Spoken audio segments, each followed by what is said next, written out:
Going to go ahead and call this meeting to order for Monday, March 4th, 2024. Thanks everyone for attending. We also have folks participating remotely via Teams. So welcome to those individuals as well joining us remotely.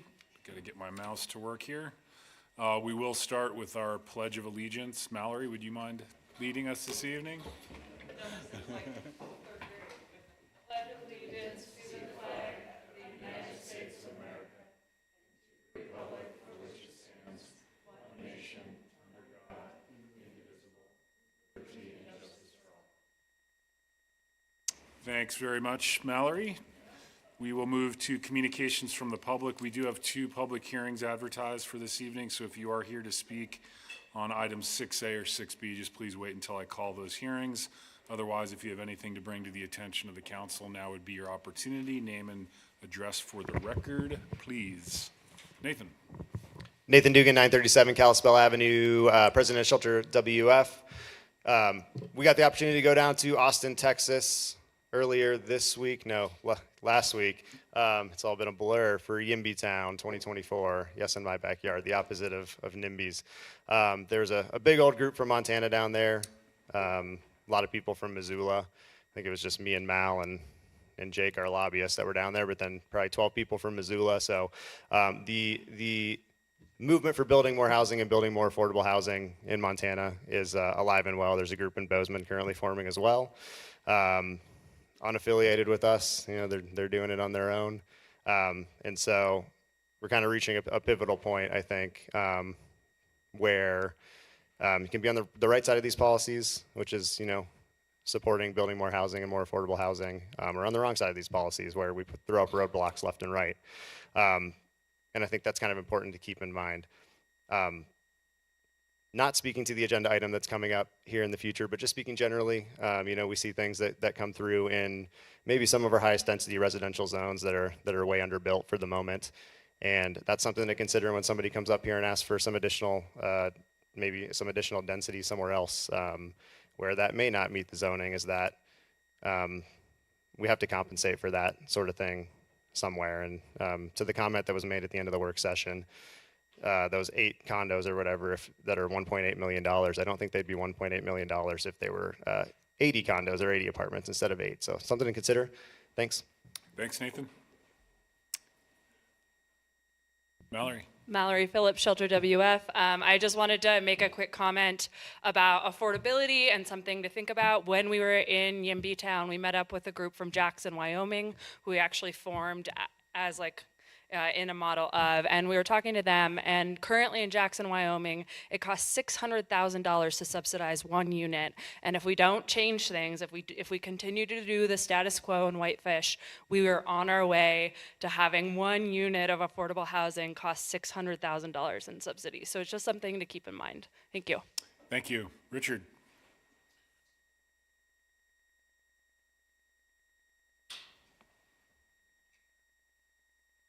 Mayor and Council, Richard Hildner, 104 5th Street.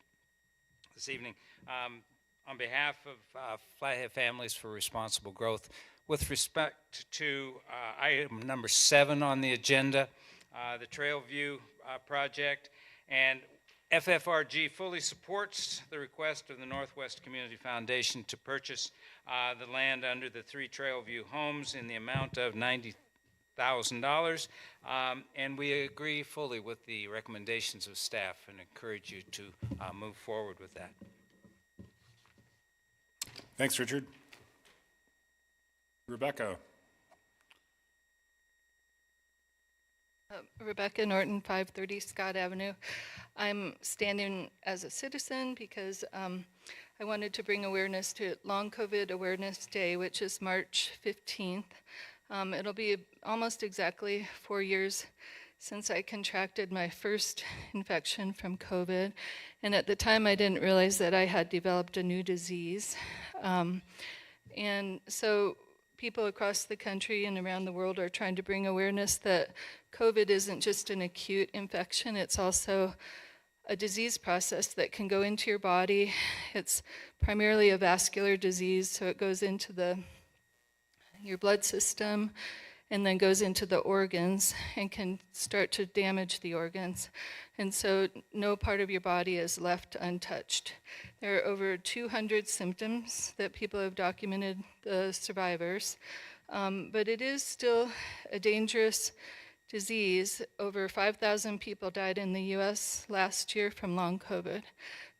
So I wanted to bring it up to the community because I think a lot of people might have long COVID without knowing it, because the symptoms are fairly subtle. Ringing in the ears is a bothersome one, brain fog, word finding deficits.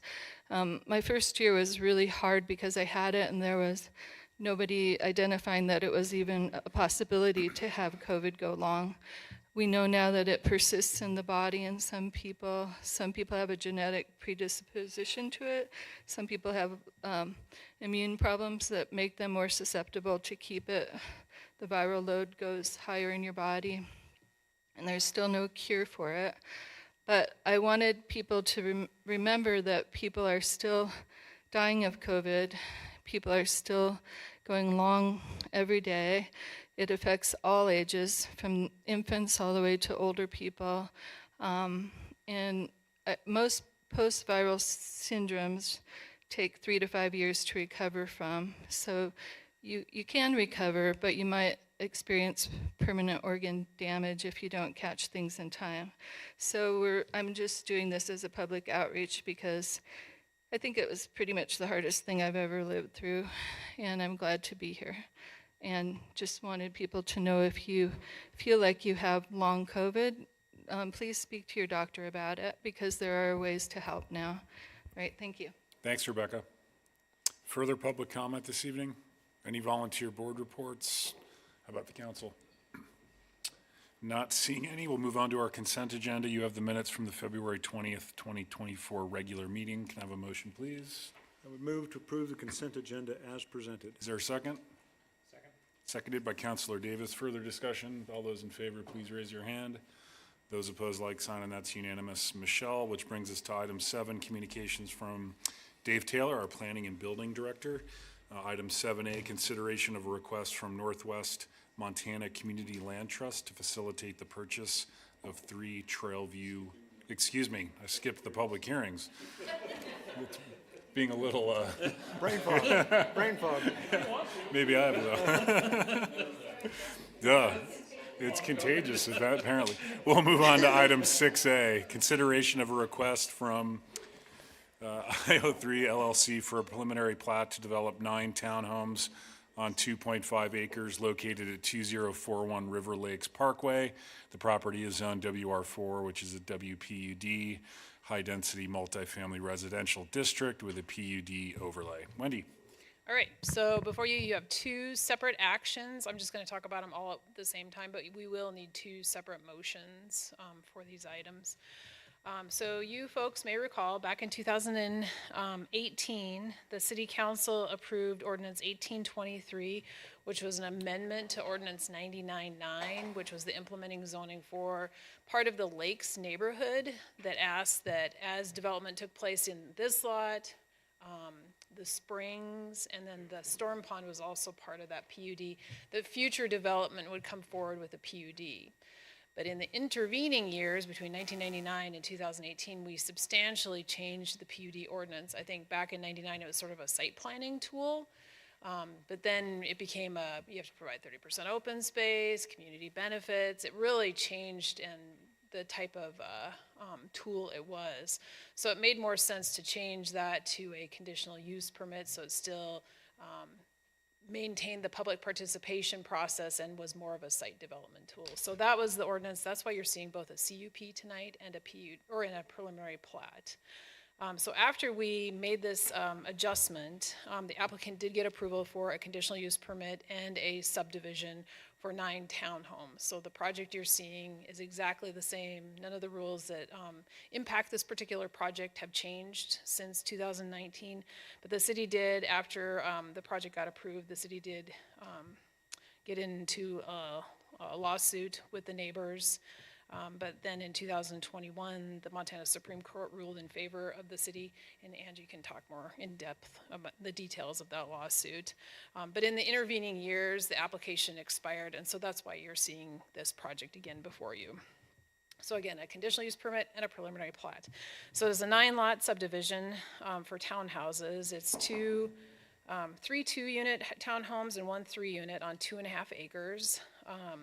2 of the lots front on River Lakes Parkway, and the remaining lots front on River Lakes Drive, which is around the corner.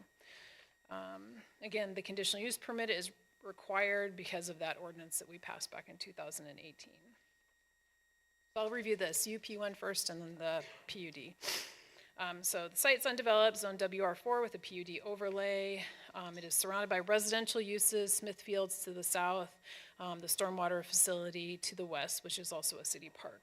The project, or the property, is served by all public services and facilities. We did notice adjacent landowners post a sign on the property and place illegal in the pilot, and we did receive comments which are in your packet. Folks were concerned about the compatibility with the existing neighborhood, traffic, wildlife impacts with that storm pond has become quite an area for wildlife. Sidewalk shoveling, we also received 3 additional comments, again, parking, traffic, those were kind of the main themes. For a conditional use permit, we reviewed according to the criteria in the zoning regulations. This project does comply with the neighborhood plan that was adopted back in 1999, originally approved in 1993. So it's quite an old one. We reviewed the zoning regulations. All the standards can be met with the project. There is, again, the storm pond to the west of this project where the neighborhood drains, but along the edges there are some wetland areas, and a portion of it is a wetland that will be filled, but it will be replaced at a 2-to-1 ratio according to the regulations that we have in place. The water quality protection regulations do allow that, and that is what they had proposed before, so they're doing the same thing. So they'll have to submit an application to our office so we can review that restoration plan and that replacement plan. Parkland is part of the subdivision, so we'll skip that for now. There was no TIS required because it didn't generate 200 or more trips, which is the threshold in the engineering standards. These buildings will be required to obtain architectural review approval, and scale and mass are important review criteria. Other standards include the no garage forward, so they'll have to figure out how to design their buildings, and then the buildings can't all look identical. The density is 3.6 dwelling units per acre, which is a pretty low density for a WR4 zoning. The character of the neighborhood was established with the Riverside Neighborhood Plan, with a variety of residential projects or products and densities and recreational amenities. So then the preliminary plat, just a few other items on this.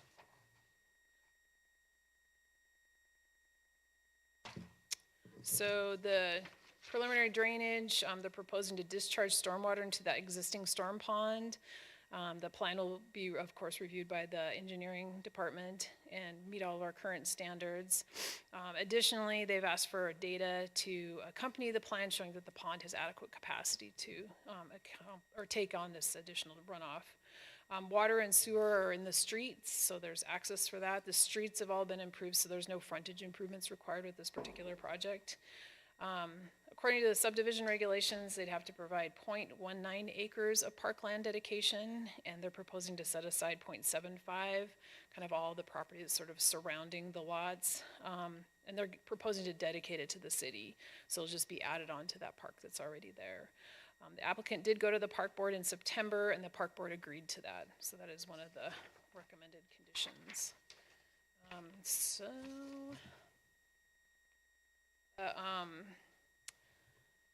Planning board, or no, community development board. It's gonna take me a few years to get used to that, I'm afraid. Did hold a public hearing back in February, and they did recommend approval of both the conditional use permit and the preliminary plat. We did have 8 neighbors come and speak at the hearing. They were concerned, again, about the changing character of the neighborhood, parking, traffic, impact of the development on the pond and the wetland. There were some questions about the city park, if there's going to be any proposed improvements to that area. And the minutes, of course, are included in your packet. So the Conditions of approval, just to hit some of the highlights, they're the same for both the CUP and the preliminary plat. That we want to review that final wetland replacement plan and include a financial guarantee in the monitoring, which is all part of the water quality protection regulations. We ask that the park be dedicated to the city. Because the parkland and the wetland are so close to the properties, we've asked for some sort of split rail fence or other sort of delineation so folks don't, kind of expand their yard area or you go into those areas. Slab on grade foundations would only be constructed in the subdivision, and then they'll have an HOA with all the standard HOA stuff. Is there any questions for you? Thanks, Wendy. Any questions? We'll start with Frank. Wendy, it's more confirmation than anything else. When this was originally proposed to be developed, there was going to be commercial aspects to it, were there not? That was what the neighborhood plan called for, but Okay. what you saw was always this particular project. And this is only residential? We don't Only have any- residential townhouses. Thank you. Further questions for Wendy? Ben? I'm sorry, I know you touched on this, but why is there a CUP attached to this again? Is it the number of units? No, it was the original neighborhood plan, the way they set it up, they didn't really know what was gonna happen. So they established this WR4, and they asked the council to put a PUD overlay on top of it, and said any future development has to go through the PUD. They were using the PUD as kind of a site planning tool, like a way to have public process, but they didn't really know exactly what was gonna happen, I think. They knew like the senior area, it might be senior housing, but they didn't know exactly what it was gonna look like. So they were using the PUD as a site planning tool. But in the intervening years, we've changed the PUD significantly. You can ask for zoning deviations, but you have to provide community benefit, and you have to provide 30% open space, and kind of other sort of amenities that this property was just too small. It was never, it couldn't do that. Because, the whole Lakes neighborhood, they already had that huge Smith Fields and, all these other amenities that had already been worked into the neighborhood plan. So instead of just saying, well, everything's a permitted use, because it was identified that this property would be kind of a neighborhood commercial center. So the property owner said, I'll kind of restrict my uses to these particular things that are compatible with the neighborhood, but we still wanted to maintain the public process. So if they had built like an apartment building or something that fell within the WR4, and we didn't have a public process, there would be no public process. So that's kind of why we maintained the CUP. So we changed the ordinance to, instead of requiring a PUD, they had to do a CUP. So That's it's kind of a, interesting yeah. scenario. I mean, maybe we should have said if you were gonna do a residential preliminary plat, there's no need to do a CUP, but it just was easier just to say, we're changing it from a PUD to a CUP. Yeah, so we're not evaluating a community benefit here in Nope. a PUD. We Nope. are evaluating a CUP, Yeah. which would be It's the mitigating impacts of the conditions of projects. impacts. Yeah, and then the preliminary plat is just the subdivision regulations. It's We confusing, got isn't it? properly confused. So the neighborhood plan had always called this out as with a limited amount of commercial development. When we went through the overhaul of the PUD ordinances, basically we got rid of the applicant's ability to have a mixed-use PUD.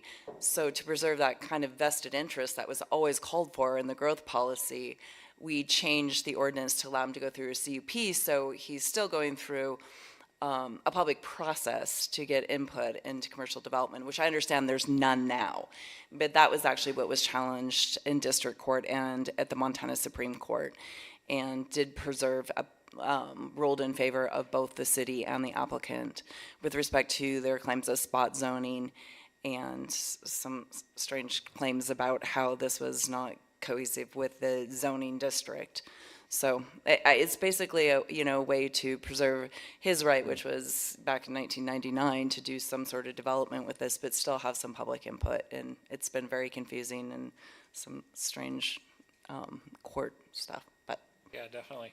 So the ordinance change that you referenced that allows this to happen as a CUP, was that done a long time ago? 2018. Yeah, 2018. Okay.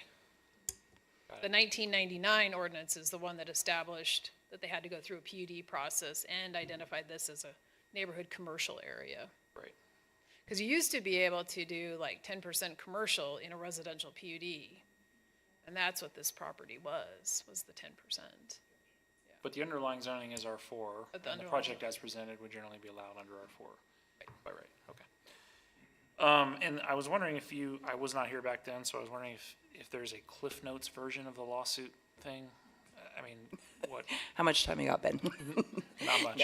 I mean, no, really what happened is that the plaintiff sued alleging that the city had, under numerous theories, that our passing of you guys' passing of the ordinance back in 2018 had violated a bunch of different rights, which just simply changed the development mechanism from a PUD to a CUP. The city and the applicant were affirmed on all counts except for one by the district court. It went up to the United States, geez, that would have been big. Not ready to handle that yet. To Montana Supreme Court, only on 2 counts. One was spot zoning, which the district court ruled in our favor, it was upheld. The other one was uniformity in zoning districts, which the district court ruled against us, and the Supreme Court reversed that. So we were affirmed in all respects with respect to that ordinance that allowed it to go through a CUP rather than a PUD. Gotcha. And then the last thing to clarify, this is not an extension of a previous approval, this is a new approval. Right, because it expired during that whole litigation, COVID, yeah. And is it substantially the same as what It's was approved? exactly the It's same. exactly the same. Yep, exactly the same. None of the rules have changed that pertain to the development But of they this were not, particular. they could not extend the previous approval because. They had extended it once. Got it, but it lapsed, so here we are. Okay, thank you. Additional questions? Not seeing any. We did advertise for a public hearing on item 6A of our agenda. I know Kate and Doug, you're here representing the applicant. Do you have any thoughts to share? Kate? Good evening. I'm Kate Walker with Northwest Design Studio. I'm the applicant on this. And I'll just kind of briefly summarize everything, and I'm going to also address a couple of the concerns from the neighbors that were brought up at community, what is it called now? Community Development Board. Sorry, it's ingrained. Okay. The proposed subdivision is creating 9 townhome sublots on 2.5 acres. This is well within the City of Whitefish's growth policy's desired density range. The proposed density is well below the underlying WR4 zoning district development standards, which would allow up to 52 units. And with the PUD overlay for the Greater Riverside at Whitefish neighborhood plan, the area could allow for up to 77 units. Additionally, the proposed use is consistent with the growth policy, zoning regulations, and the approved PUD. These are single-family residences, and they will be grouped in 3 2-unit buildings and 1 3-unit building. They are not condos or high-density housing units. Each residence will be no more than 2 stories, which is in keeping with the character of the other residences in the area. While townhomes are not common among immediately adjacent residences, higher density has been planned for this property since the neighborhood plan was adopted in July of 1999. Living spaces and entryways will be placed in a manner to minimize the garage and improve street appearance. Additional landscape screening and berming will be provided to negate visual impact at the street.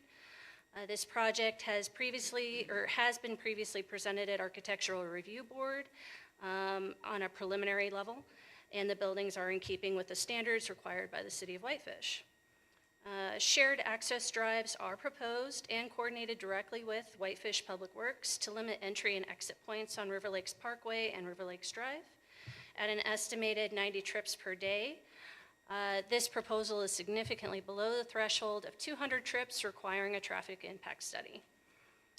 Parking is provided per the City of Whitefish off-street parking standard requirements of 2 spaces per residential unit. The site plan includes a 2-car attached garage for each unit to meet this parking standard. In addition, the connected drives and turnaround areas provide additional area for up to 19 guests, service vehicles, or deliveries.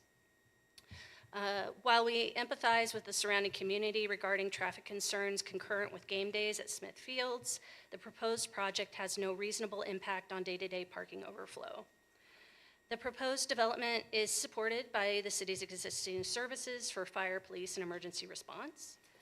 The project also emphasizes community and environmental health through its design by its intended dedication of 32,791 square feet of parkland to the city of Whitefish to protect valuable wetlands and improve access to the city park, which is already in place. An environmental assessment was completed as part of the application for preliminary plat and can be reviewed with the submitted documents. A wetland delineation was performed by a qualified professional, and the proposed wetland replacement is an allowable activity. Any required 404 wetland fill permitting with the Army Corps of Engineers will be completed prior to construction. I'm happy to answer any questions as well. Civil engineer Doug Petmeyer is here if anything needs to be addressed by him. Thanks, Kate. Any questions for Kate directly? Rebecca?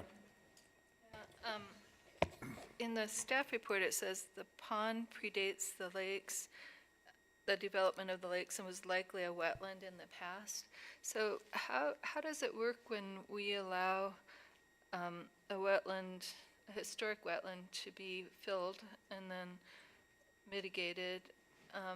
What happens if that fails? I mean, does the owner have, does it go to a civil court case then? Like if the mitigation isn't successful? Because in the past, I thought we always tried to keep wetlands. Mm-hmm. But now we're not keeping wetlands. We're filling them and coming up with a different plan. Yeah, I mean, this is a fairly regular process, and the replacement area is going to be dedicated to the city of Whitefish. So it's part of the parkland dedication. So, I mean, I'm not sure what happens if for some reason the reclamation doesn't take for some reason. But I'm sure that we're going to do everything possible in mitigating that. Further questions for Kate? Thanks, Kate. Doug, anything to add? Great. We did advertise for a public hearing, and again, we're holding one public hearing for both items 6A as well as 6B. Is there any public testimony this evening? Michelle, anyone online?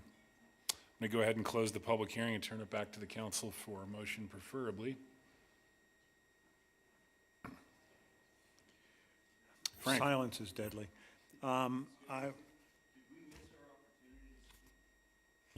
Were you hoping to speak? I just had the public hearing. So we're on item 6. Yeah, we're on 6A and B, but if I can reopen the public hearing if you do have comments, by all means.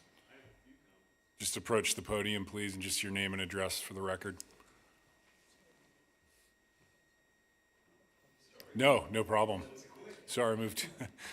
No one jumped. No, well, in the interest of keeping this civil, I've read the rules of being civil. My name is John Lewis, and I live at 3069 River Lakes Drive.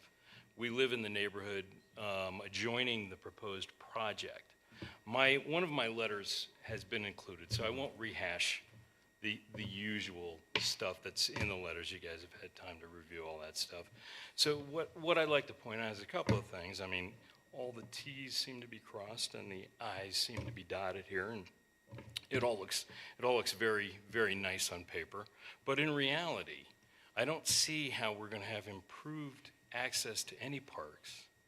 We have 3 accesses that are going to be created, one right across the street from a music school. We have no idea what the impact's going to be. We don't know if there's only going to be 200 trips or 2,000 trips going in and out of this neighborhood, because as far as we know, we don't know that our covenant for short-term rentals isn't going to be upheld. These could be short-term rental units for all we know. Most of us have actually joined this neighborhood because there was supposed to be some control over how the development would take place. in this particular situation, I'm not trying to tell these gentlemen from iOS, a little fuzzy on their actual name, it's changed, I guess. So what I see is some builders coming in, developing to the maximum extent. I mean, 72 units is absurd. There's no way that you can probably get 8 units comfortably on this lot without paving over a nice little marshland that's been there ever since we moved there 15 years ago. The issue at hand is that the mitigation process that we've seen at other projects, such as on the corner town pump, they were supposed to mitigate some trees, to your point. They were supposed to leave some old growth trees. Oh, we cut them down. We'll put in some new trees. Okay, they put in new trees 8 feet high. They'll be nice when I'm, 80? Oh, old enough maybe to be at the Springs, which brings around the point. The multifamily designation for this piece of property really was to accommodate the Springs historically. Since then, since 1999, it has morphed to use that may or may not be beneficial to those people immediately involved. I would propose that maybe we don't go for 9 units and fill in the marshland. Maybe we go for 3, 4, okay? I mean, that would allow millions of dollars worth of profit for sure. I don't know, these townhouses will go not for low-income folks, probably for out-of-town landlords. Okay, that's where they'll be advertised, I would imagine, the reality would be. And so that would allow profit, that would allow the new owners to, I don't know, capitalize on their investment. I don't think 0.2 acres of parkland seems like anything more than maybe a parking spot for a couple of pickups. That's probably what they'll become. So I would submit to you all that in this particular situation that maybe you guys consider this a little bit deeper than what's been proposed on paper. Thank you for your time. Thanks, John. Appreciate it. Further public comment tonight?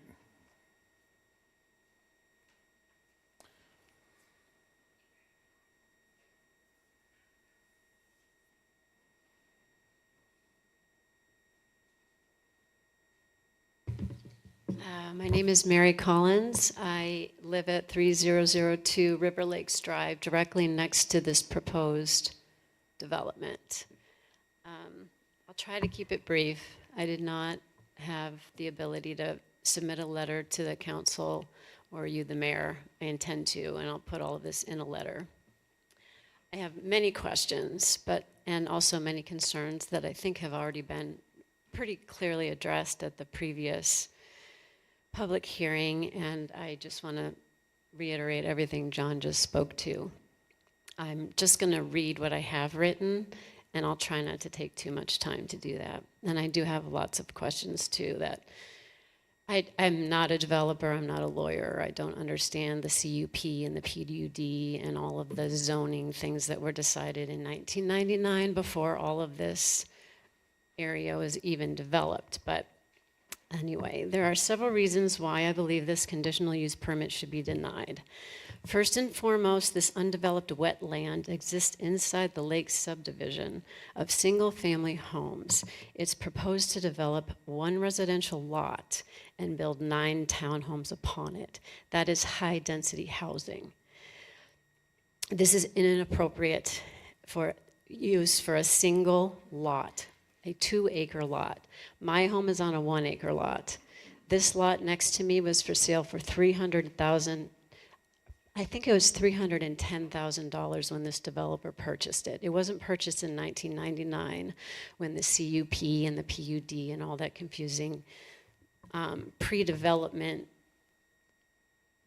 growth plan and community policy. I mean, it just doesn't make any sense whatsoever. It's a completely absurd use for this wetland. The entire property has cattails on it, wildlife. It's a breeding ground. There's turtles, there's water birds. It's a migratory stop for all of the birds traveling between Alaska and the North Pole and the South Pole every single year.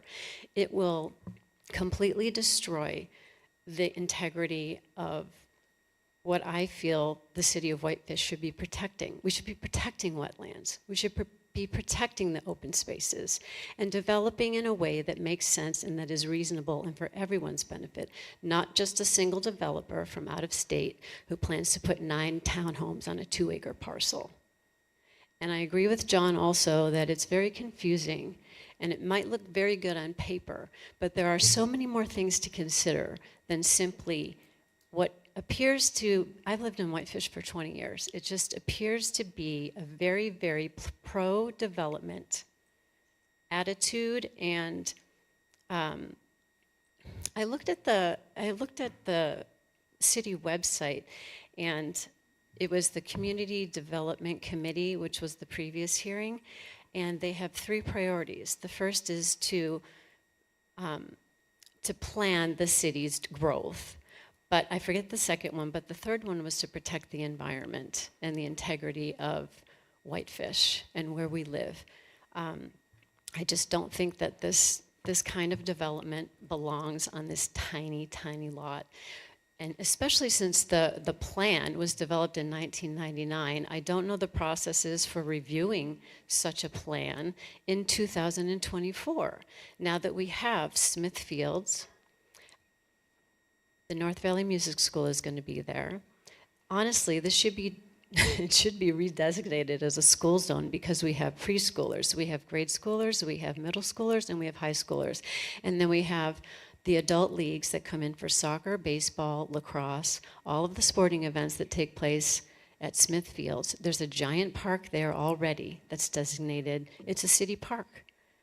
And I can't imagine that how they're going to squeeze a park that's designated and dedicated to the city and also replace a wetland on this little 2-acre parcel. And I think John is absolutely right. It'll be paved over. Things that should have been taken into consideration will not be, simply because it meets the requirements of the city codes and the planning department's language. And I'm apologizing if that sounds cynical, but it is. I feel very cynical that what is strictly a for-profit development project that has 0 low-income housing included with it. This will be strictly 9 townhomes that will be sold for over $1 million each on a lot that was purchased for under $350,000. So I'm not anti-profit. That's not the point. But to take a beautiful piece of property that is not suitable for building in the first place, the land right in front of it floods every single year, probably 9 months out of the year. The street is heaving. Anyway, I will quickly go through the list that I typed up.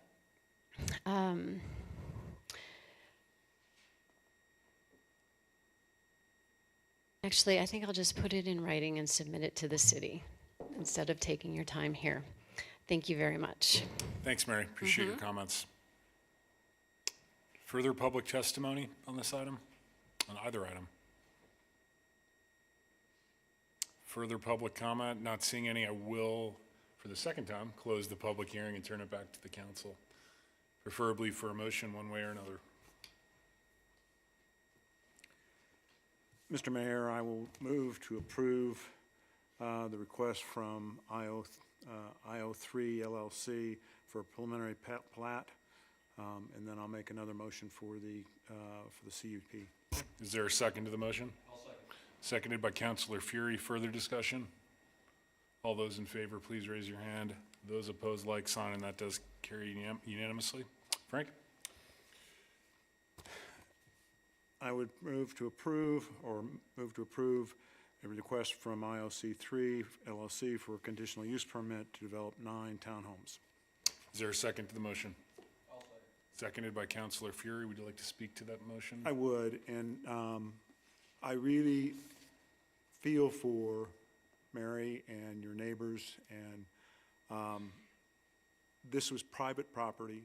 It was always a lot. It was never part of a park before.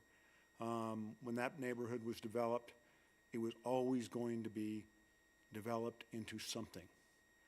Multiple homes, multifamily, or commercial.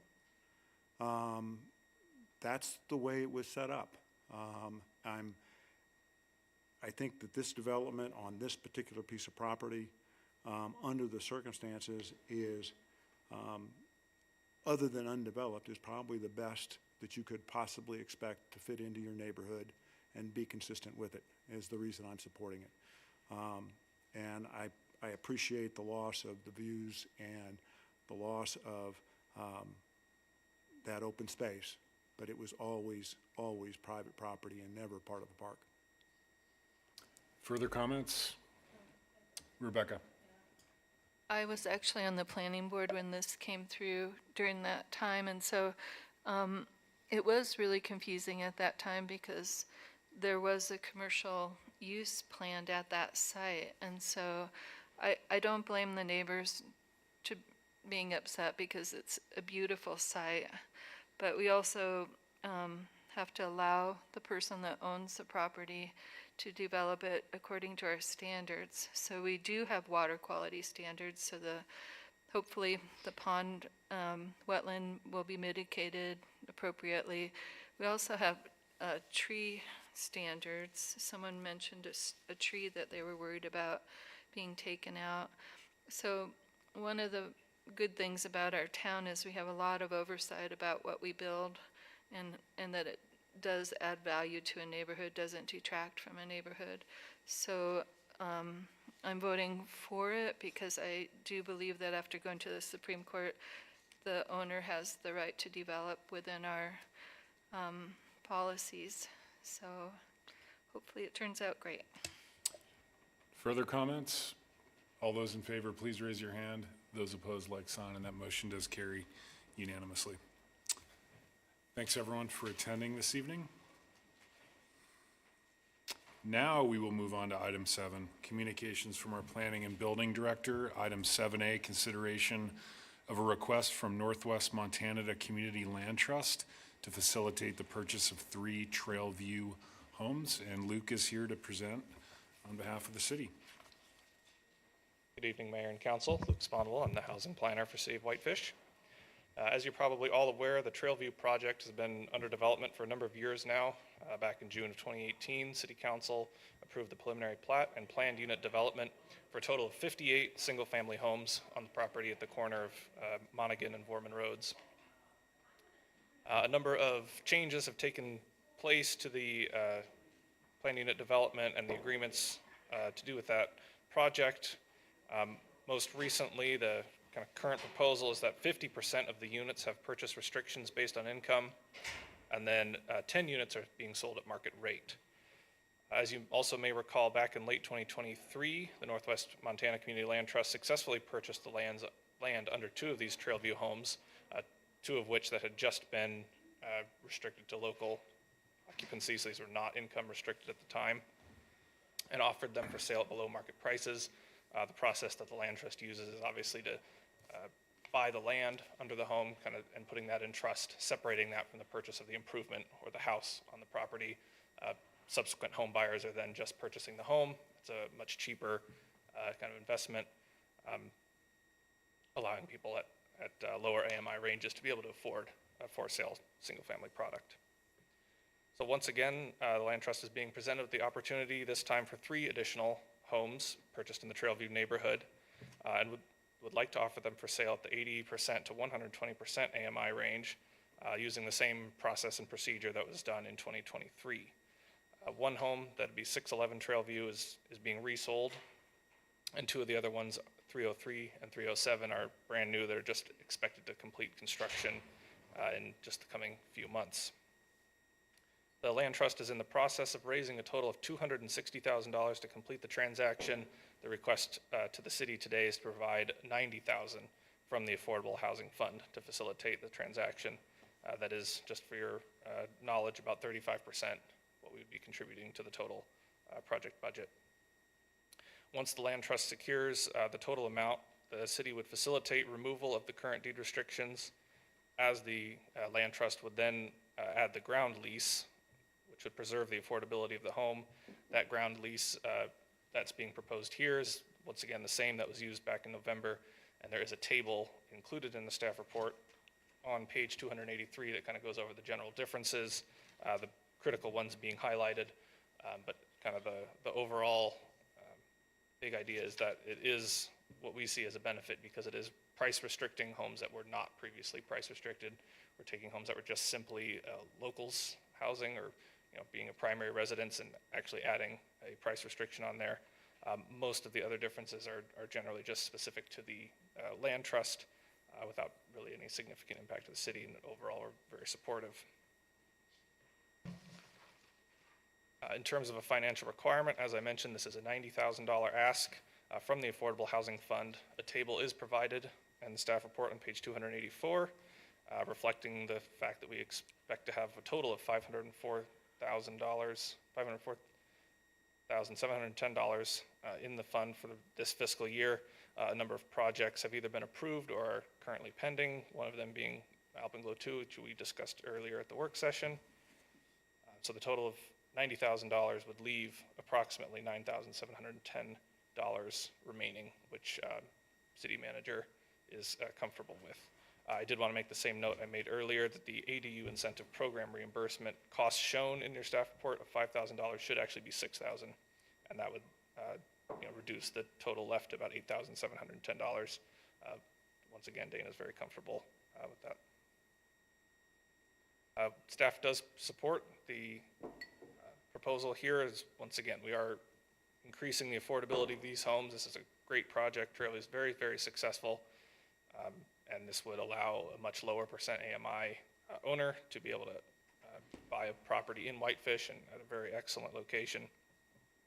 So with that, staff is respectfully recommending that council approve the request from the Northwest Community Land Trust for $90,000 to facilitate the purchase of these 3 Trailview homes, or the land underneath them, authorize the city manager to execute a contract to replace the existing deed restriction with that ground lease per the land trust. I am happy to answer any questions. However, Kim Morisaki, the executive director of the land trust, is also here and is prepared to speak to the letter that was included from the land trust in your packet and can definitely answer any more of the specific questions that we may have. Thanks, Luke. Appreciate it. Any questions for Luke? Not seeing any. Andy. Actually, Luke, could you go through, the only one that struck me as different was the maximum purchase option price under the new scenario of home equals the lesser of the appraised value or 25% increase in market value as opposed to 3% a year increase. Could somebody capture like 6.5 years worth of appreciation with a 12-month turnaround on a sale with that scenario? We actually changed that, Okay. the 2 Trailview properties. Okay, yeah. Yeah, Kim, if you don't mind, just name and address for the record too, please. 6.5, I just did the math quickly, that's compounding, but I'm Yep. thinking it's about 6.5 years you could do in 1 year. It's a great question. Kim Morisaki, Executive Director, Northwest Montana Community Land Trust. I live in Kalispell. We purchased the land under 2 homes in Trailview in November. At that time, at staff's request, we actually changed our ground lease specifically for Trailview, and we changed it from our typical 25%, which is the increase in appraisal over the period of home ownership. So if you own it for a couple of years and it goes up, you get 25%. We changed it to match your current 3%. Okay, thank you. And the beauty of that is when you take the value of the land out, it actually even brings the base down even lower. So it's going up at a slower amount than you would if you left the land in. The other thing that we changed in November on our ground lease was we brought it up to your 10-month standard for Trailview instead of 9 months. The idea is always to allow people to maybe go to Arizona for the winter, but not sublease it out to somebody else. Yeah, because Any other questions I can answer? I mean, in a rapidly escalating market, that house flipped in 2 or 3 times in 3 years. It could have gone up by 50%. Yes. And then we wouldn't have Yep. done what we set out to do. So I was like, that doesn't really work, I don't No. think. And that 25% that we set was set back in 2008, 2009, when we started buying houses off the foreclosure market. Any questions for Kim? Not seeing any. Thanks, Kim. Thank you so much. We Appreciate are it. very close to having the full amount raised, and we should have it mostly confirmed here in the next 3 or 4 weeks. So your contribution would really help us push it forward and make it happen and start doing buy sells. Thank you very much. Thanks very much, Kim. Thanks for all your work on this. I would entertain a motion, please. Ben? I would move to approve the request from the Northwest Community Land Trust to facilitate the purchase of 3 Trailview homes. Is there a second to the motion? Second. Seconded by Counselor Cornell. I would make 2 observations about this. One is the fact that on a per unit basis, this is a great way to do affordable housing. I mean, we are spending $30,000 a unit. We're leveraging the additional funds out of the land trust. And if you compare that, for example, to something like the snow lot, it takes a lot more money to do it that way. So I think that this is a good thing. I'm glad to see it. I had a brief conversation with Angie before the meeting about some of the questions you raised, Andy, about the differences in the deed restrictions, and then I raised the question, well, if they're that close, you know, why we should be working with the land trust on almost every time we do these kind of deed restricted projects, especially if they can help with part of the funding. And so I wanted to say, you know, Kim, like if you find more of these kinds of things, like I'd love to see them. I think it's a great use of funds, and we appreciate your help here. So anyway, yeah, wish you success on this. Hopefully you get all the funds raised, and I appreciate you helping our community. Thanks, Kim. Further comments? All those in favor, please raise your hand. Those opposed, like sign, and the motion does carry unanimously. Thanks, Luke. Thanks, Kim. Appreciate your time tonight. We'll move on to item 8. You have item 8A, consideration to award contract for the ambulance and fire rescue billing rate study. Chief Hadley. Good evening, Mayor and Council. The fire department is seeking qualified and experienced vendors to provide a comprehensive study of our ambulance and fire rescue billing rates. We're interested in obtaining through analysis of our current billing practices and rates to ensure that they are competitive, fair, and in alignment with industry standards. The study that we have put out will include market research and analysis of the rates practices of similar service providers, cost of service analysis to determine the cost structure and rates associated with service, including potential revenue, cost-saving opportunities, and billable services. Currently, the majority of fire departments in this area do bill for some services as far as motor vehicle accident response, hazardous materials cleanup, and calls of that nature that we currently do not bill for that are outside of the normal tax structure for the fire service. And this will kind of explore some of those potential rates as well. And it will also look at our current ambulance billing rates, transport fees, and make sure that we're staying in comparison with the other communities around us. The request for proposals was posted on the city's website and the Sunday editions of the Daily Interlake on January 14th and 28th, as well as the weekly Whitefish pilot on the 17th and 31st of January. The fire department strategic plan, item number 4, cost studies and finance recommendations numbers 1 through 6 will also be covered by this study.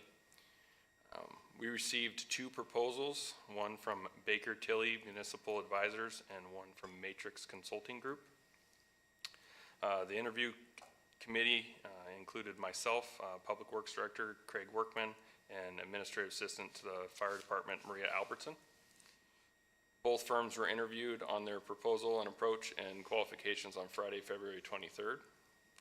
Fire department has budgeted $35,000 for this study, and after talking with both firms, the interview committee and staff respectfully recommend that City Council award the bid to Baker Tilly Municipal Advisors LLC in the amount of $27,500 for the ambulance and fire rescue billing rate study. Thank you, Cole. Any questions for Cole? Frank? Cole, a couple of abundantly obvious ones. We've done work with Baker Tilly before, have we not? Yeah, I believe so. Yeah. Sorry, I was just going to clarify. Baker Tilly was our financial advisor for the bonds that we've done. That's the work we've done. Okay, that's why I know that name. And then the other is, and this is a random question, I know you picked the high price brand, but why did you pick the high price brand as opposed to the Matrix? Well, for one, during the interview process, Baker Tilly definitely had a better mindset for protecting our taxpayers when they were looking at these billing rates, making sure that they were that we were getting our costs covered for all the services that we provide outside of our tax base and not putting that burden on our taxpayers to try to cover and subsidize those response types.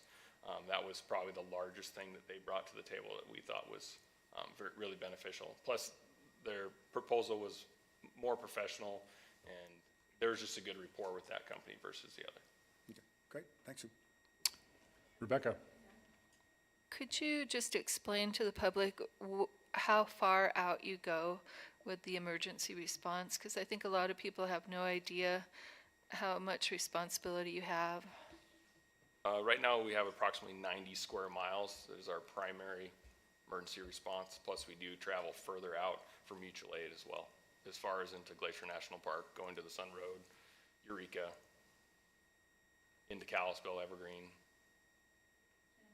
How do people pay for these services that you provide now? Right now, the only thing that we bill for is EMS services.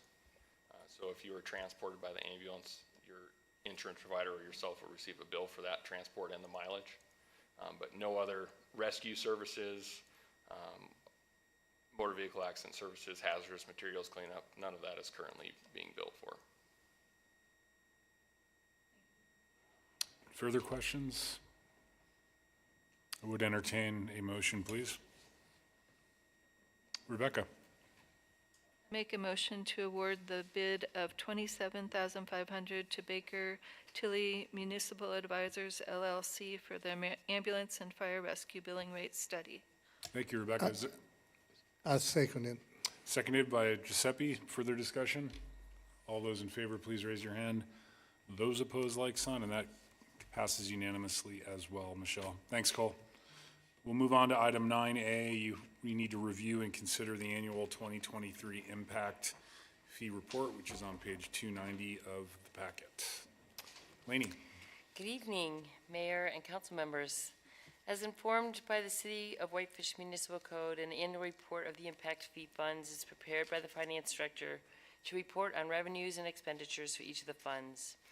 Under the current report portion of the report, you will see that an overall increase across the funds for fiscal year 23 was $794,708. The state statute requires that impact fee funds be used within 10 years of generating revenue, but the City of Whitefish tries to employ the practice of spending the funds within 5 years and employs the city's capital improvement plan to identify applicable projects and planned expenditure of the funds from the appropriate impact fee fund. The fiscal year 23 budget did reflect an expected expenditure of impact fees for the Whitefish Avenue Drainage Project, but as is often the case with the demand on public services department time and other variables such as weather and availability of contracted services, this project got moved forward to the fiscal 24 budget. Revenues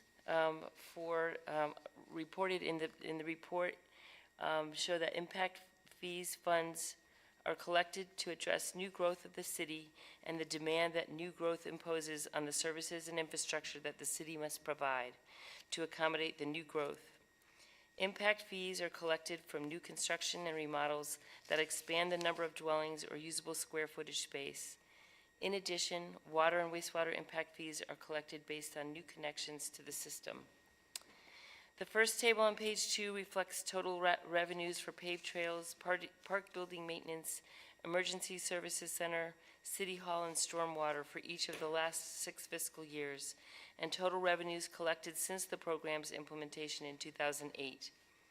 Revenues in fiscal year 23 for fees alone were $126,690, and interest earned in the fund came to $17,648, for total revenues of $144,338. As the graph on page 2 demonstrates, building activity has decreased since 2019 due to increased building costs and higher interest rates, with the latest decrease from fiscal year 22 to fiscal year 23 being 36.6%. Water and sewer impact fee revenues for fiscal year 23 have also decreased from fiscal year 22 to 23 due to decrease in building activity by 33% and 43% respectively, as have the 5% administrative fees. Total revenues across all funds and including interest and administrative fees have come to $1,032,803. Under expenditures, as you already know, but for the benefit of the public, listen up, because it's all on you. Impact fees may be spent for public improvements, including but not limited to planning, land acquisition, right-of-way acquisition, site improvements, necessary off-site improvements, construction, engineering, architectural services, permitting, financing, administrative expenses. Applicable impact fees or mitigation costs, and any other expenses that can be capitalized with a useful life of 10 years or more. Impact fees may also be used to recoup public improvement costs previously incurred by the city to the extent that new growth and development will be served by the previously constructed improvements or incurred costs. Impact fees may not be used for the operation or maintenance of public facilities, remodeling, rehabilitation, or other improvements to an existing structure or for rebuilding damaged structures is not allowed unless there is an increase in units and therefore an increase in service demand. Impact fees are used only for the net increase between old and new demands. Expenditures in fiscal year 23 were made on the paved trail extension in Armory Park and on the cast iron water main replacement project. Other projects scheduled in fiscal year 23 that were not completed were moved to the fiscal year 24 budget and capital improvement plan. The Impact Advisory Fee Committee met on February 7th, 2024 to review this report and the data within and have recommended approval by the City Council. Thanks very much. Any questions for Lainey? Not seeing any. I would entertain a motion, please, to adopt the annual report. So moved. Is there a second? Seconded by Councilor Norton. Further discussion? All those in favor, please raise your hand. Those opposed, like sign, and that motion does carry unanimously. Michelle, thank you. We'll move on to item 6B, which is consideration to negotiate and execute an impact fee report contract to include transportation. Okay, it looks like I'm up again. You are. The transportation impact fee study, now that the impact fee study by Tischler Buys is completed and the results have been adopted and implemented, staff has moved forward with guidance from the council to pursue a transportation impact fee study. I've included a copy of a recent calculation of impact fees in the staff memo for a single-family residence with square footage of something between 3,500 and 3,999 square feet, so you can see what the application of the newly adopted impact fees now generates for new construction. The proposal from Tischler Buys for completing the study is attached as Exhibit A of the staff memo, and if approved for the city manager to execute, would be budgeted in fiscal year 25. If the work starts prior to the end of fiscal year 24, there would then likely be a budget amendment to accommodate this expenditure. Staff recommends providing authorization to the city manager to negotiate a contract for a transportation impact fee study up to the dollar amount provided in the proposal. Is there any questions? Any questions? Not seeing any again. I would entertain a motion, please. I move to approve the transportation plan addition to the impact fee, the transportation impact fee. Thank you, Giuseppe. Is there a second to the motion? Seconded by Councilor Norton. Further discussion? All those, Rebecca? I think it's a really good idea. Absolutely. All those in favor, please raise your hand. Those opposed, like sign, and that does carry unanimously. Thanks again. You have Dana's report enclosed with the packet. Any questions for our city manager? Dana, anything additional to report on? I have two things. First, the Whitefish Workforce Housing Summit is coming up on the 13th, so next Wednesday, next week, I believe. I have so far 3 counselors that are going to be attending. We have a table of 8. So Counselor Davis, Norton, Caltabiano, I know that Steve is unavailable to attend, so I'm hoping Frank, John, and Andy, you could let me know because we have staff that want to fill those seats that are still available at that table. So you can let me know later if you don't know right now, but if you could let I me know. can't attend, I'm in Helena that day. Okay, yeah, that's right, you had that conference, I should have known that.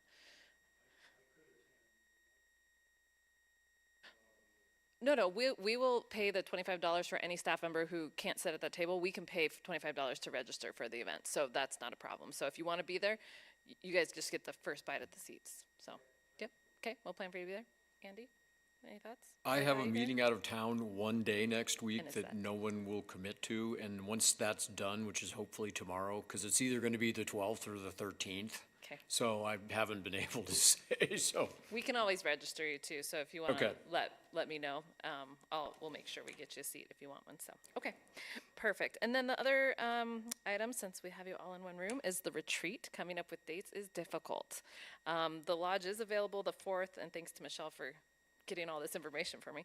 The lodge is available the 4th, the 11th, and the 18th of May, but already we have it to where those that have responded, we don't have a day where everybody can attend on a Saturday. So, for example, May 4th, we do have 4 people that can attend. Giuseppe is unavailable, and Frank and John, Andy and John. I'm not sure of your availability, so I don't know if we want to look at a different month or look how you guys want to handle figuring out a date. That's the hardest thing. Giuseppe? Didn't we do it in fall last year, or I remember wrongly? February last year. but February, I was that's why out, I was colder, yeah, Mhm, okay. it was colder. Yeah, meaning when it get closer to spring and summer, it becomes more complicated. That's why I was trying to remember. And the grouse could be another option. Oh, okay. So you're absent, or you're not able to attend on the 4th?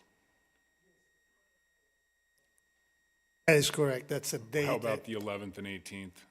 I gave you those dates, didn't Yeah, I? Giuseppe's available the 11th, Steve and Ben, Rebecca is not, and Frank is not. And then on the 11th, oh, you could do the 11th, any day, okay, so you're good. Then Rebecca is out for the 11th and 18th. I,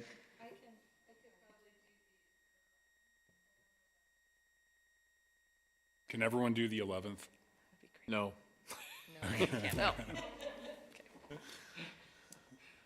I'm gonna No. leave it up I can do to the you 4th and guys the to give me 18th, more I think. No, I didn't know if I could do any. I had kind of a busy How travel about the schedule coming up. 25th? Is that even an option at the lodge? I haven't checked into those dates because I was given actually the first 2 weeks and I extended it the 3rd week just to see what they could do. So I could check to see if they're available on the 25th. Oh, it is, yeah, that would be a bad weekend. Good point. So that would push us into June 1st. When are we setting goals, Dana? Goal setting should be done before the start of the fiscal year, ideally. Right. So that would be having the Second meeting in resolution in June. June. We won't have it for the preliminary budget, and that's okay. We can make budget adjustments between preliminary and final. So, ideally, we have the work session. Let's see, I can give you like the last Saturday would be, we'd have to have it in the packet on the 11th. So if we did June 1st? June 1st, you could do June 1st or June 8th. Or June 8th. How about the 8th? But that's going to put you in a bind to get that in the packet for, We'll probably we're still gonna have the opportunity to, you guys can make changes during the council meeting. We won't necessarily have a work session here then. It would be, direct to a resolution. is everyone available the 8th? Why is that?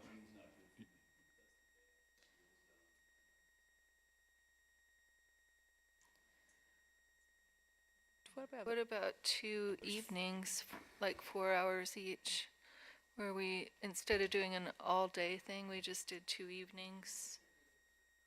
And that way, we at least cover our goals and meet with the staff the second one, like we could, like last year, it was my first, so, but, seemed like we talked about what goals had been met and what we needed to still tidy up. And then the second half, we met with the staff about their goals and stuff.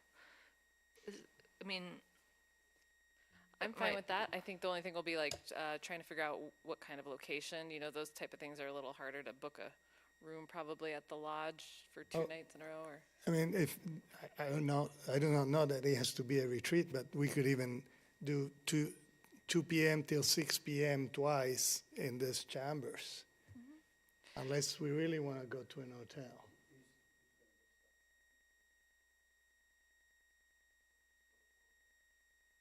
4 o'clock till 8 o'clock, 5 till 9, and we go to the lodge in the back room. I mean, that's perfect. The other option is, you know, if you don't do a retreat this year and we wait till fall, if that's a better time, we would still hold a work session to go over council goals. And so we could still do that and move forward with the goal setting. We just wouldn't have the retreat where you've had opportunity to talk about more items than just the goals. So, you know, if that's something where you guys feel, since we kind of missed the boat in February, if we want to look for fall, if it's better for you or not. Is that okay with everyone? Pretty much our only Kind of option. our option. It sounds like, I think we need to Not necessarily schedule our it. We need preferred to option, schedule it but now, our- though. I mean, we should schedule next year's retreat Mhm. now as well, because we do this every year. We get to this point and we can't ever, nobody can all get together on the same day. How about September, Dana? Okay. Maybe look into the lodge and see what dates they have available for a Saturday, if you don't mind. Yep, we'll start looking at that Can't and do get the up. first part of September because they have visitors, but We'll do September and October, and we'll let you guys figure out from there. We'll get some Thank you. dates from the lodge. Sorry to be Nope, difficult. that's okay. That's why it's easier to do it here. So that is all that I have right now. Oh, actually, one other thing. We did hire our short-term rental specialist and code compliance officer, and she will start March 18th. Great. So Cody, oh man, I know. Evanson. She actually was the photographer at my sister's wedding, so I don't know. I think she's figured that out, but we're excited to have her join the team. So. Great. Welcome her aboard, please. We'll move on to item 11A, which I believe is ordinance 24-3, amending Whitefish City Code Title 1, Chapter 7, Section 2, Municipal Judge, and this will be on a first reading.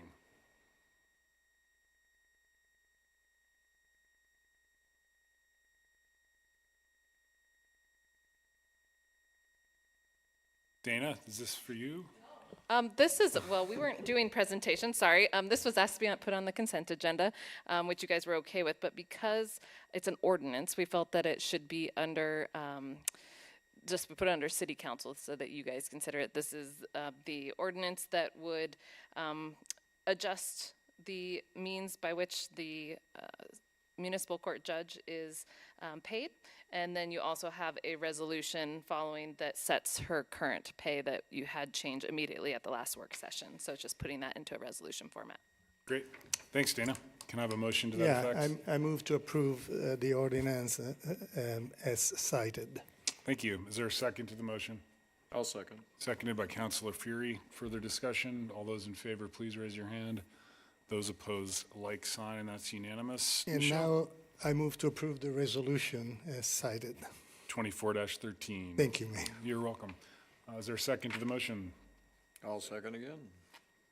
I'll choose Frank this time. There you go. Seconded by Councilor Sweeney. Further discussion? All those in favor, please raise your hand. Those opposed, and that's unanimous as well. Michelle, and who would like to begin this evening with councilor comments? I can begin, Mayor. Just wanted to reel us back to the discussion that we didn't finish there. Anytime we want, we can do the other comments. Let's do it. Okay. Would you like to begin that conversation? No, I don't need to begin it, but I just wanted to bring it back to the table. Sure. Who would like to begin addressing You know, I this? can begin it. I would vote for option number 1. Is it? Don't do anything. Is there a second to that motion? Don't do anything till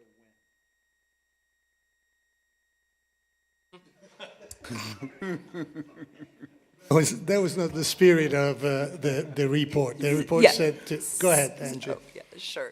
So, I mean, I think the first option was not to do anything at this point and see ultimately how the district court rules on the merits of the case. And again, I don't expect this to be a long drawn-out trial process. It's a motion for summary judgment. There's really no facts to dispute. I'm not very good at predicting these things.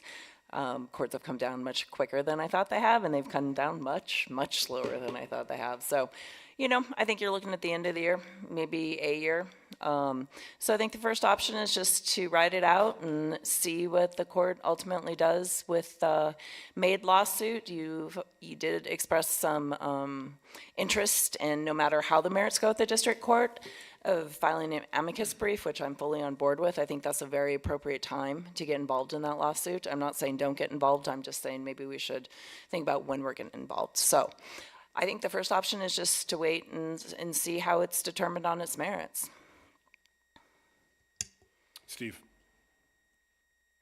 I don't think we should do anything now either, but I also think we should start the process of getting, and I don't know how busy staff is, but of trying to come up with a better solution that no matter what happens, if we can change the law, we're ready to go once the court case resolves. If we can change our ordinances so that we can, so that we have a better incentive practice in place. So, but I don't know how much time that would take, and I don't want to overburden staff with that until we know the outcome of the case necessarily. I think it's worth thinking about at this point, Steve. I mean, maybe it's something we could kick to the housing committee. Just, I know Nathan's given you guys a couple of different options. It's really, yeah. But I mean, maybe that's something to task the housing committee with, or maybe that's just something we start thinking about collectively is if, in fact, it is held unconstitutional and we can reinstate some sort of ADU program, how do we do that in a manner that's actually going to be effective for getting us affordable housing?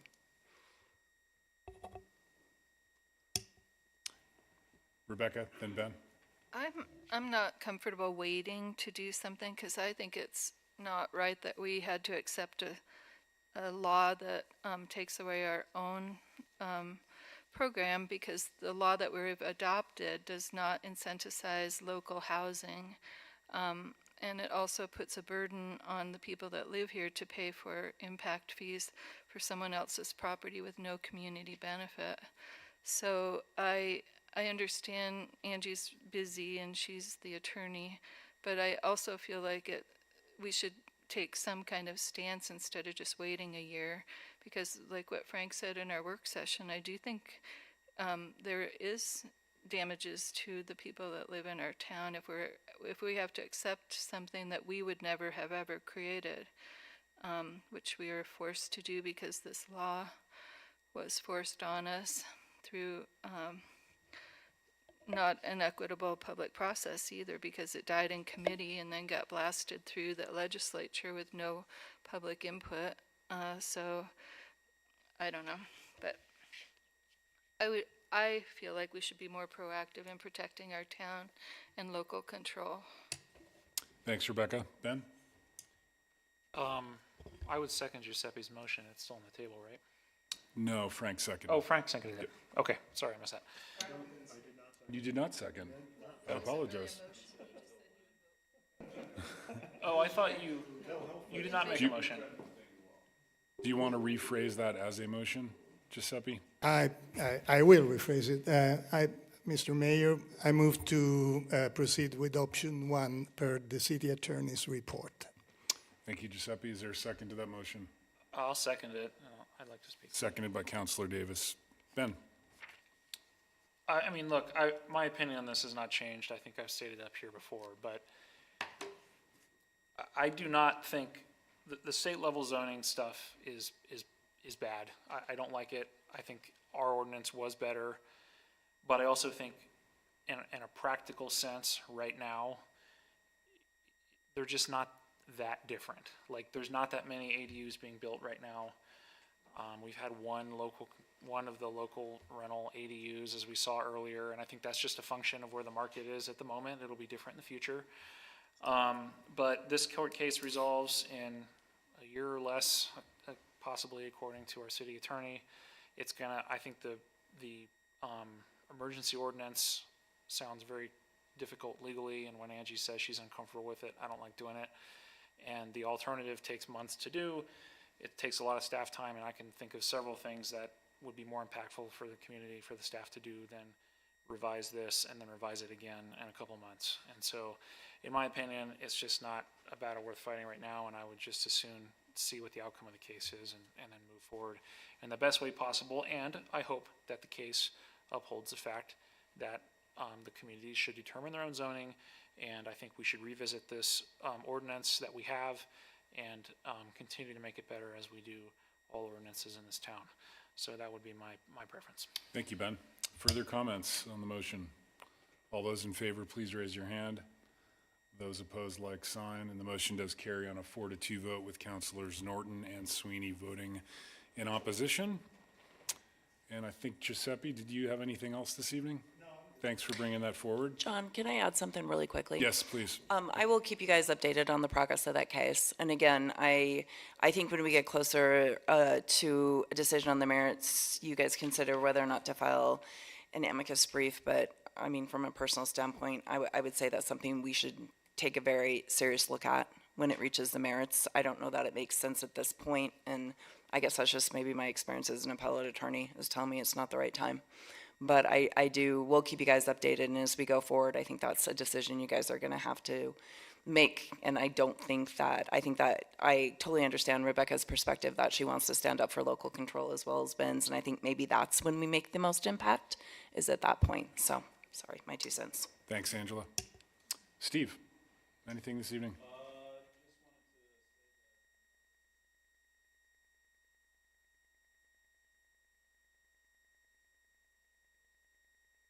Sorry, Jake. I will not be here next week because I'll be watching my daughter swim in the NCAA Division II championship. So I'm very proud of her for making it again in her second year, and it's going to be some intense swimming that week. So where's it be being glad held? I'm not here. It's in Geneva, Ohio, which is about an hour east of Cleveland.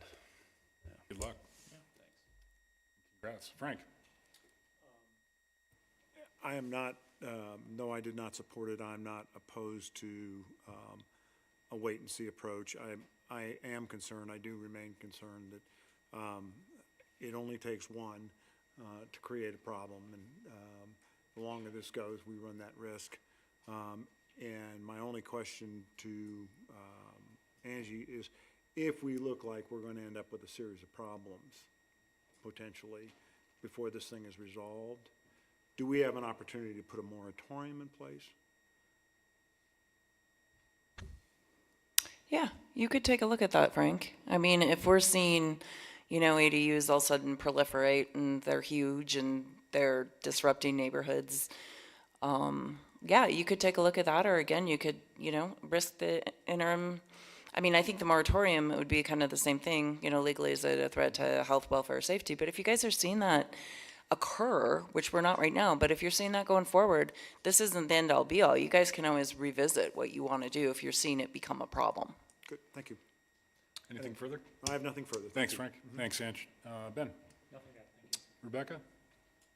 Just to clarify that, could we be notified when we start to see big ADUs coming through before we actually have a problem and they're built? I mean, we just see it when someone submits a building permit. That's all that's required right now. But you would let us know if you saw an Often excessive amount. I mean, people don't always build things right away that they get a building permit for, but we could certainly let you know when we get ADU building permits. And You guys wanted to do that. And just for the public that wasn't attending the work session, Frank brought up the point that people could be building things that we would never have allowed before we had to adopt this law from the state, and the state is defending it, but there's an urging for the city to partake in the lawsuit to defend local control, but also, other things. Okay, thank you. I don't have any other thing to say except that, you know, we are the local government and we should be standing up for our citizens.